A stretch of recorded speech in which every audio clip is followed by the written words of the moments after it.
دنیا میں بات کرتے ہیں حضرت حسین کی شہادت کوئی اچانک نہیں ہوئی، بلکہ اس شہادت کے پیچھے رسول اللہ صلی اللہ علیہ وسلم، کھلے دل سے کہا کرو، ہمارا عقیدہ ہے، ہم ادھر سے درود پڑھیں گے، کون لے جائیں گے؟ اور حضور کی قبر پہ پڑھیں گے رسول اللہ، خود سنیں گے، اس لیے سے کھلے دل سے کہیں رسول اللہ صلی اللہ علیہ وسلم نے 40 سال سے بھی زائد عرصہ پہلے اس شہادت کی اس شہادت کی پیشن گوئی دی ہے۔ اٹھائیے اہل سنت کی معتبر کتاب مشکات المصابیح اٹھائیے، جلد نمبر 2 اٹھائیے، باب مناقب اہل بیت اٹھائیے، اس میں حضرت ام الفضل بنت حارث رضی اللہ عنہا کی روایت موجود ہے۔ اور یہاں بھی بتاتا ہے ام الفضل کون ہے؟ ام الفضل وہ عورت ہیں جو رسول اللہ کی چچی ہیں۔ مرقات شرح مشکات میں ملا علی قاری رحمہ اللہ نے لکھا ہے وہی اسلمت فی الاسلام بعد خدیجہ رضی اللہ عنہا، خدیجۃ الکبریٰ رضی اللہ عنہا کے بعد اسلام میں کوئی عورت دوسرے نمبر پہ کلمہ پڑھنے والی ہے تو یہی ام الفضل ہے۔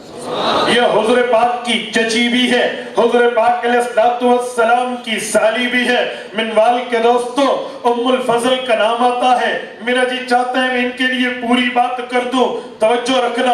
ام الفضل وہ عورت ہے جو حضور کی سالی بھی ہے، حضور پاک کی چچی بھی ہے، اور اس عورت نے صحابہ اور اہل بیت کے رشتوں کو اس حد تک مضبوط کیا ہے۔ اس ایک عورت کو اٹھائیں، صحابہ کی رشتہ داریاں نظر آتی ہیں۔ حضرت عباس کی بیوی ام الفضل ہیں، یہ بیٹی ہیں حضرت حارث کی، حضرت حارث کی اور بیٹی، ان کی بہنیں زیادہ تھیں، ایک کا نام میمونہ بنت حارث ہے، یہ وہ عورت ہے جو رسول اللہ کی بیوی ہے، حضور کی حرم ہے، حضور پاک کی بیوی ام المؤمنین ہے۔ مقام شرف میں ان کا حضور سے نکاح ہوتا ہے۔ ان کی ایک اور بہن ہے، وہ حضرت عبد الرحمن بن عوف کی بیوی ہے، اسی وجہ سے عبد الرحمن بن عوف ہو گئے، حضرت عباس حضور کے چچا ہو گئے، اور رسول اللہ صلی اللہ علیہ وسلم ہو گئے۔ یہ آپس میں سانڈو اور ہمزلف لگتے ہیں۔ اسی میمونہ، اسی ام الفضل کی ایک اور بہن ہے جسے قریبۃ الصغریٰ کہتے ہیں، یہ بھی حارث کی بیٹی ہے، یہ بیوی ہے سیدنا معاویہ بن ابی سفیان کی رضی اللہ عنہما۔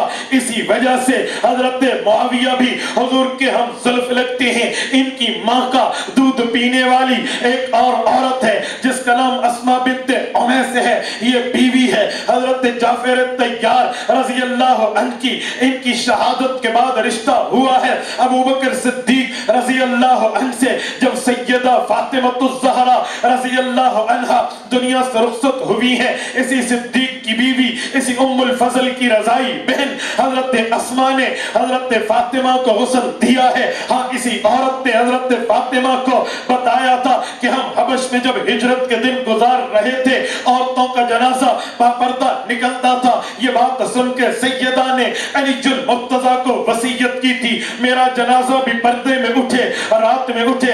صدیق اکبر کی وفات کے بعد اسی عورت کا نکاح ہوا ہے علی المرتضیٰ سے۔ یہ علی کی بھابی بھی ہے، علی المرتضیٰ کی بیوی بھی ہے۔ اس ایک ام الفضل کی وجہ سے حضور پاک کے سانڈو حضرت عباس بھی ہیں، حضور کے ہمزلف علی المرتضیٰ بھی ہیں، حضور کے ہمزلف حضرت جعفر بھی ہیں، حضور کے ہمزلف ابو بکر بھی ہیں، حضور کے ہمزلف عبد الرحمن بھی ہیں، حضور کے ہمزلف معاویہ بن ابی سفیان۔ یہ ام الفضل بنت حارث اس عورت سے بات کرنے لگا ہو، ان کا نام لبابہ ہے۔ حضرت امام مشکات نے مشکات جلد 2 میں ان کی روایت لائی ہے۔ یہ کہتی ہیں میں نے رسول اللہ کی خدمت میں حاضری دی اور رسول اللہ سے عرض کیا یا رسول اللہ، رات کو میں نے ایک ڈراؤنا خواب دیکھا ہے، میں نہیں چاہتی میں آپ کے سامنے وہ خواب ذکر کروں، اور شاید آپ بھی نہیں چاہیں گے کہ وہ برا خواب میں آپ کو سنا دوں۔ حضور پاک نے فرمایا چچی جان بات تو تو ٹھیک ہے لیکن سناؤ گے تو تعبیر دوں گا, سناؤ گی تو پتہ چلے گا. کہنے لگی یا رسول اللہ آپ نے اجازت دی ہے, لو سنیے میں نے یوں دیکھا, میں نے رات کو دیکھا خنجر آپ کے جسم پہ چلا ہے, آپ کے جسم کا ایک ٹکڑا جدا ہوا ہے اور وہ اڑتا ہوا میری گود میں آ گیا ہے. یا رسول اللہ میں تو نہیں چاہتی کہ آپ کے جسم کے ٹکڑے ہوں. حضور نے فرمایا ام الفضل یہ تو برا خواب نہیں ہے, یہ تو اچھا خواب ہے. کہا یا رسول اللہ کیسے اچھا خواب کیسے ہے؟ کہا اس کی تعبیر یہ ہے فاطمہ الزہرا کے گھر بیٹا پیدا ہوگا, وہ تیری گود میں تربیت پائے گا. اور ہوا بھی یہی ہے, کچھ دن گزرے تھے حسین ابن علی پیدا ہوئے, تربیت ام الفضل سے لی. میں شہادت پہ بات کر رہا ہوں, ذہن کو سلپ نہ ہونے دینا.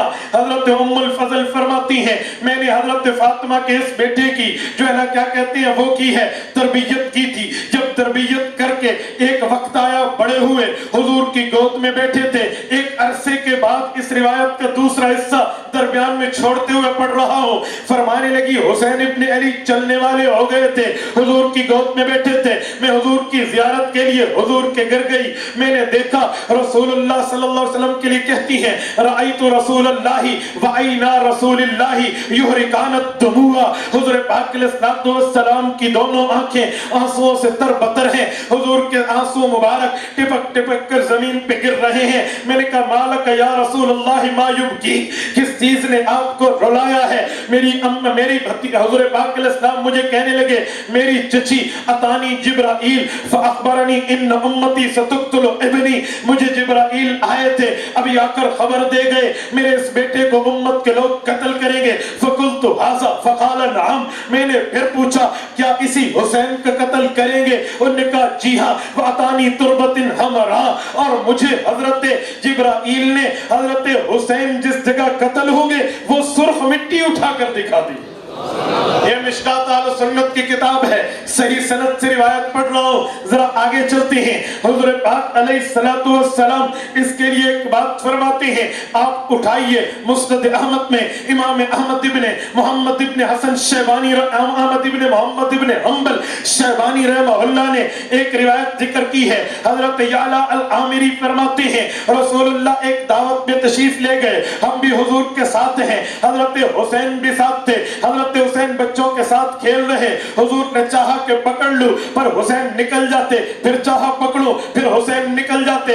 آخر فکان رسول اللہ یضاحکہ, حضور نے بھی مذاق شروع کیا, حسین کو پکڑنے کا اشارہ کرتے, پھر جب وہ قریب آتے تو ہاتھ چھوڑ دیتے, پھر قریب آتے تو ہاتھ چھوڑ دیتے. حضور یہ مذاق فرما رہے ہیں, ہنسی فرما رہے ہیں. حضرت حسین بچے تھے, یقین ہو گیا کہ مجھے نانا جی پکڑتے نہیں ہیں, خالی اشارہ کرتے ہیں. حضور پاک نے پھر ہاتھ بڑھایا تو حسین بھی رک گئے, پیچھے نہ ہٹے. حضور پاک علیہ السلام نے پکڑ لیا, پکڑ کے اپنے منہ مبارک سے حضرت حسین کو بوسہ دیا, اور ہمیں دیکھ کر حضور پاک نے فرمایا مسند احمد کے لفظ ہیں حسین منی وانا من حسین. یعلا عامری کی روایت ہے, فرمایا لوگو میری محبت حسین کی محبت, حسین کی محبت میری محبت ہے. من یسر ان ینظر الی سید اہل الجنہ فلینظر الی ھذا فلینظر الی حسین. دونوں روایتیں ہیں, اگر چاہتے ہو دنیا میں بیٹھ کے جنت کے سردار کی زیارت کرے تو اسے دیکھ لو.